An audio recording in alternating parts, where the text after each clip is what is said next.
Welcome back, guys, to the 12 Rants of Christmas right here on the Page 180 podcast feed. And, guys, it's that time of year when we try and focus on the best parts of life. And with this in mind, may look to kind of reevaluate our priorities as we head into the new year. And many people will choose at this time of year to eschew negativity as a whole and pledge to look on the bright side of life, reciting the popular phrase positive vibes only as a mantra. And you know what?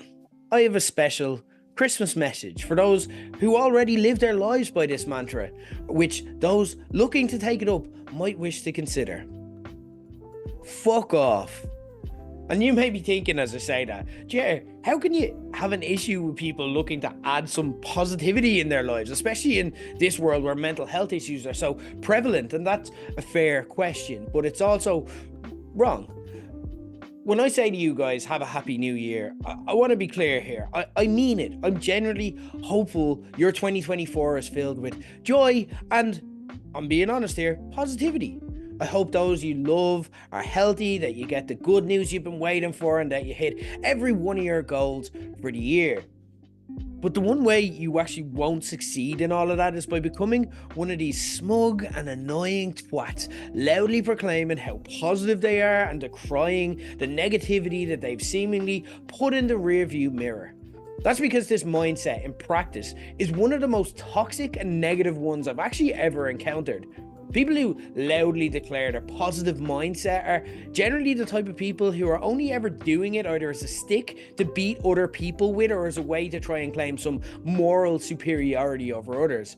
And I think the reason I've become so allergic and openly hostile towards it is because of how these kind of people express it.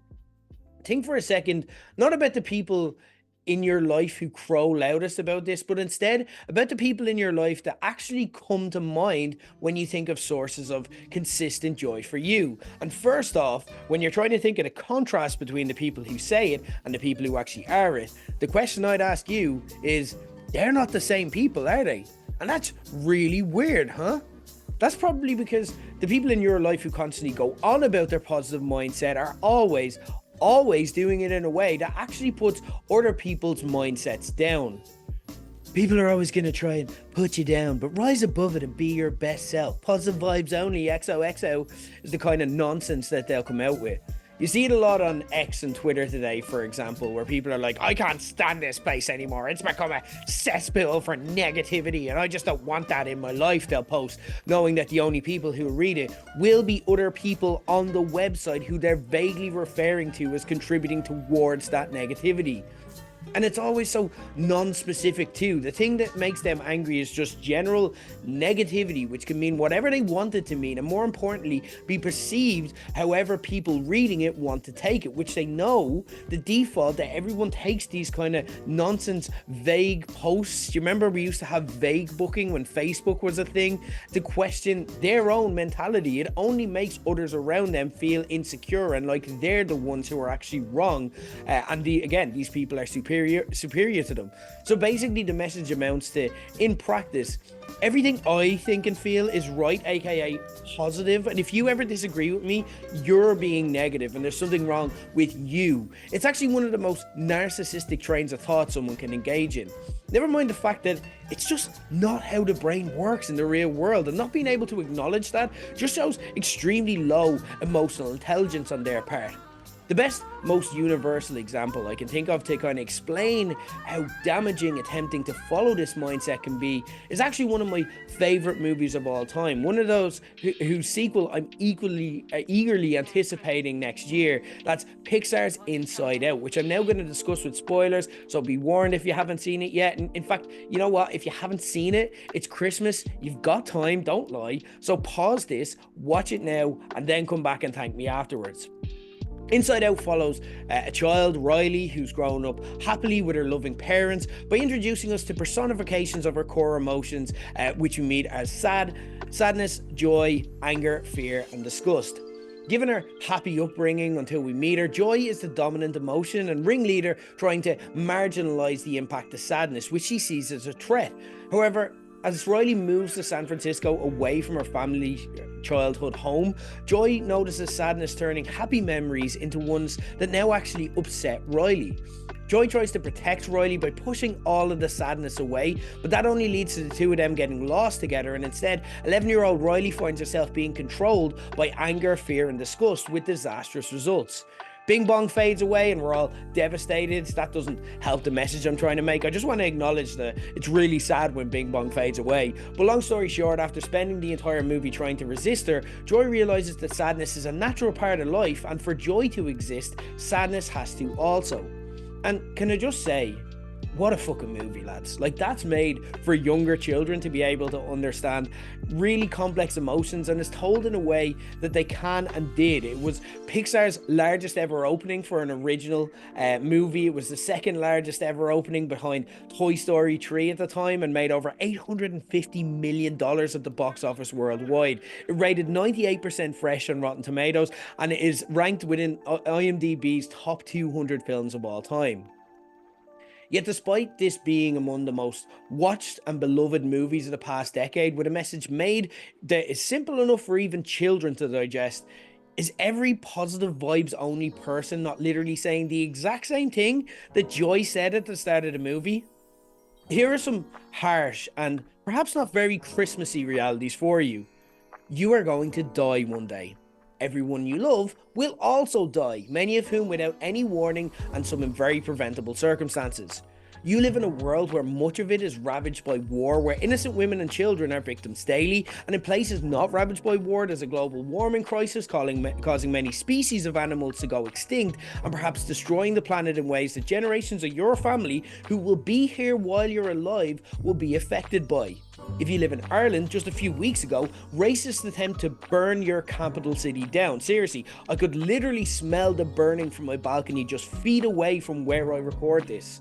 It's near impossible for young people to buy houses, and Conor McGregor might run for president. And of all the things I've listed, the last thing may be the most scary. If you can hear all of that and still only find reasons for positivity and joy, then frankly, you're a psychopath. If you choose to ignore all of that and focus on positives, you're not actually living in the real world. You're just denying yourself the realities of the planet that you're living on. And particularly if you've got kids or anyone in your care who relies on you for protection, and some of that doesn't absolutely terrify you and keep you up at night, then you're totally irresponsible. Positivity and joy isn't just a choice or a light switch you can just flick on and off as you like. These people may argue that we can't choose what happens, but we can choose what we focus on. But if you have a loved one pass away suddenly and decide just not to focus on that, first off, it's not possible, and it's also not healthy. That's how addiction gets started. That's how people end up drinking too much, or taking stuff they shouldn't do, or being really self-destructive in their life. It's actually acknowledging it, dealing with it, and processing the emotions in a healthy way that allows us to move on and continue to be positive one day. Positivity and joy is something that's earned. It's not a permanent state, and nor should it be, nor is it even possible for it to be, because without sadness, you cannot actually experience joy. Sometimes the two even go hand in hand. Why do you think some of the movies that bring us the most happiness, like Inside Out, for example, are the ones that also make us cry? Why do you think that when people we love die, we go to funerals and wakes, which are traumatic and upsetting on one hand, but on the other can also be really nice as we take time to remember and appreciate the times we shared with those people in a way that we probably don't get a chance to do while they're alive. And look, it's admirable to be optimistic. It's admirable to look for the positives in every situation, no matter how bleak, and always strive for positivity. But to see it as a right and promote a way of life that has an almost intolerance for any other emotions to set yourself up to fucking explode or fall apart one day, like Joy, who becomes permanently activated with stress out of worry when she's afraid sadness is going to overwhelm Riley. And maybe that's why these people are so aggressive with their positivity. Maybe that's why their declarations are so pointed, confrontational, and designed to make others feel inferior for feeling otherwise. But just know that if you see that and feel that way, then it's these people, the positive vibes only people, who are doing it wrong. If you had a happy Christmas and are relishing the positivity a new year can bring, great. But if you had a shit Christmas and have no idea what life will look like this time next year, you're not wrong for feeling that way, and that's okay too. There's no one right way to feel or exist. Positivity, negativity, let yourself just go on the journey life is going to take you on anyway, because you only have a limited say on what that is. But if you acknowledge that, if you let joy and sadness live in harmony, then take the wheel whenever they need, you probably end up all right in the end. Now, if you'll excuse me, I'm too sad to walk. Just give me a few hours, but it's okay, because crying helps me slow down and obsess over the weight of life's problems. We'll be back tomorrow on the 12 Rants of Christmas.